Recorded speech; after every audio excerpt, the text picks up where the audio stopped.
ତୁଣ୍ଡରେ ଜଗନ୍ନାଥ, ମନ ଭିତରେ ଜଗନ୍ନାଥ, ହାତରେ ଅଛି ସଫଳତାର ପ୍ରତୀକ। ସବୁ ସଫଳତାର ଅଧିକାରୀ ହେଲେ ଯୁବଶିଳ୍ପୀ ତୁଷାର। ଯୁବ ବୟସରେ ଏମିତି କିଛି କରି ଦେଖାଇଲେ। ଏବେ ଏସିଆ ଗିନିଜ୍ ବୁକ୍ ଅଫ୍ ରେକର୍ଡରେ ଶ୍ରେଷ୍ଠ ସ୍ଥାନ ଅଧିକାର କଲେ। ବିଗ୍ରହ ତ ଗଢ଼ୁଥିଲେ, ହେଲେ ଗଢ଼ୁ ଗଢ଼ୁ ଜଗନ୍ନାଥଙ୍କ ଏମିତି ଏକ ବିଗ୍ରହ ଗଢ଼ିଦେଲେ ଯାହା ଖାଲି ଆଖିରେ ଦେଖିବା ଅସମ୍ଭବ। ସେହି ବିଗ୍ରହ ଆପଣଙ୍କ ଆଗରେ। ସେଥିପାଇଁ ସେ ବିଶ୍ୱ ଦରବାରରେ ବଡ଼ ରେକର୍ଡ ସୃଷ୍ଟି କରିପାରିଛନ୍ତି। ମୟୂରଭଞ୍ଜ ଜିଲ୍ଲା ଶିମିଳିପାଳ ପାଦଦେଶ ଉଦଳା ବିଜ୍ଞାପିତ ଅଞ୍ଚଳ ପରିଷଦର ମେଣ୍ଢାଖାଇ 8 ନମ୍ବର ୱାର୍ଡର ଯୁବଶିଳ୍ପୀ ନାମ ତୁଷାର ମହାନ୍ତି।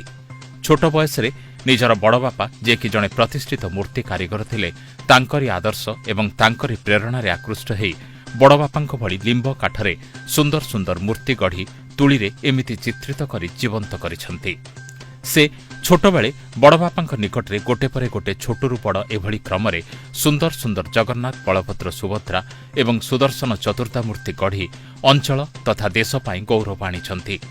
ଦୁନିଆର ସବୁଠୁ ଛୋଟ ଜଗନ୍ନାଥ, ଯାହା ଖାଲି ଆଖିରେ ଦିଶୁନାହିଁ, ଯାହା ବିରଳ ଆଉ ଅଦ୍ଭୁତ, ଯେଉଁଥିପାଇଁ ସାରା ବିଶ୍ୱ ଦରବାରରେ ନିଜର ପରିଚୟ ସୃଷ୍ଟି କରିପାରିଛନ୍ତି ସେ।